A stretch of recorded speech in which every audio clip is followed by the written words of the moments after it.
Bonjour à toutes et à tous, c'est Nathalie pour la vidéo du mercredi. Donc aujourd'hui nous sommes le 14 mai 2017. Je fais juste la vidéo pour la 4e fois. J'ai des soucis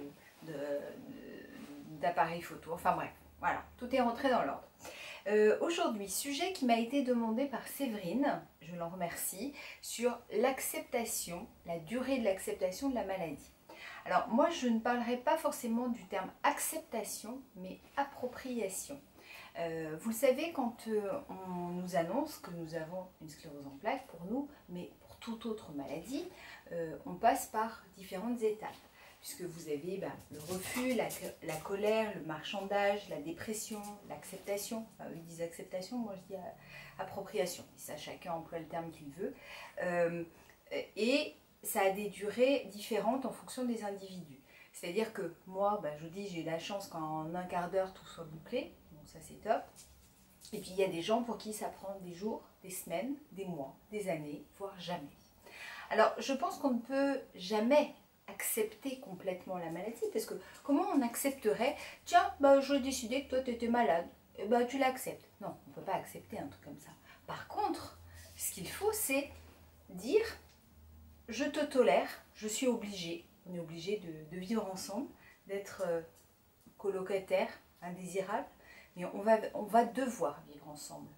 Et pour que ça se passe le mieux possible, il va falloir que je t'accepte, et puis essayer de faire en sorte que j'ai le moins de concessions à faire possible. Donc je pense que c'est tout un état d'esprit qu'il faut adopter pour essayer de vivre le mieux possible, le mieux possible, le moins mal possible. Ça après vous dites ce que vous souhaitez. Voilà. Donc je pense que l'acceptation, l'appropriation de la maladie, comme je vous le disais, diffère d'un individu à l'autre. Par contre, une chose très importante, c'est qu'il ne faut pas que ça dure trop longtemps. Que ça dure des jours, des semaines, quelques petits mois peut-être, mais pas plus. Puisque après, vous allez rentrer dans un engrenage de dépression, vous n'aurez plus rien envie de faire, vous allez passer votre temps à penser à la maladie, à vous dire que vous ne valez plus rien, que vous ne savez plus rien faire. Et non, il ne faut pas ça. C'est-à-dire que la moindre petite chose que vous pouvez faire, ne serait-ce qu'aller acheter une baguette de pain, c'est sûr que pour la plupart des gens, acheter une baguette de pain, c'est simple, hein. Sauf que pour nous, ça peut être une méga victoire d'aller chercher du pain. Donc il faut voir vraiment toutes les choses positives que vous êtes capable de faire. Alors c'est pas une nouvelle méthode Coué que j'invente, hein, mais c'est comme ça. C'est ma philosophie de vie. Après chacun a la sienne, mais je pense, je suis même sûre, que si au bout de plus de 20 ans maintenant, je suis dans l'état où je suis, même si j'ai eu des périodes où ça allait moins bien physiquement, c'est parce que là-dedans, ça tourne encore pas mal et que je la tolère. Je la tolère dans le sens où, là j'en parle parce que je fais des vidéos, mais sinon j'en parle pas de ma maladie. Puisque voilà, je vis avec, depuis que j'ai 16-17 ans, de toute façon je savais que j'étais malade. Donc voilà, elle est là, je la supporte. Mais je ne veux pas lui donner une place qui n'est pas la sienne, une place trop importante. Donc, pour l'acceptation, l'appropriation, il ne faut pas que ça dure trop longtemps.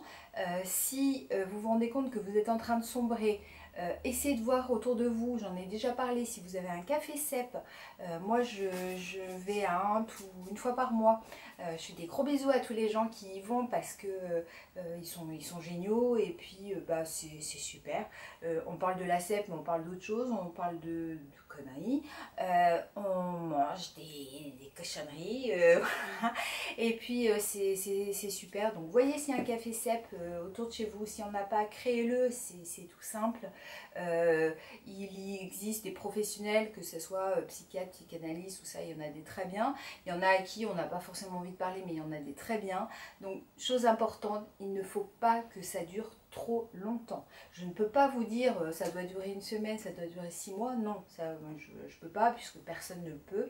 Mais il ne faut pas que ça dure trop longtemps. Donc, essayez de créer un lien social. Ça, c'est super important, puisque on en a tous besoin.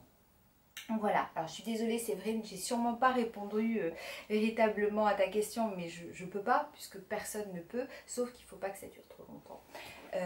Donc dimanche, je vous ferai une vidéo sur, alors ceux qui connaissent le péristine, j'ai déjà parlé des problèmes urinaires, je reviendrai dessus. Là c'est les problèmes plutôt scatologiques, puisqu'on n'en parle jamais, mais ils sont bel et bien présents. Donc je vais vous en parler, je vais me coller à ça. Voilà, plein de gros bisous. Ah oui, dernière chose, d'une part, j'ai besoin de sujets absolument, parce que là j'arrive à court. Hein. Alors peut-être que vous n'avez plus envie de me voir, c'est possible, mais j'aimerais que vous me donniez des sujets. Et puis pour ceux qui habitent les alentours, les interviews, il n'y a pas de souci. Et puis sinon, ça serait sympa, vous mettiez des pouces bleus au maximum. Alors 50, ça serait pas mal, ça vous coûte rien. Il y en a qui ne sont pas abonnés, mais vous pouvez quand même mettre des pouces bleus. Ça me ferait très plaisir et ça m'encouragerait d'autant plus, parce que j'adore vos messages en privé, mais un pouce bleu, ça serait top. Plein de gros bisous, passez une très bonne journée, il fait chaud et à dimanche.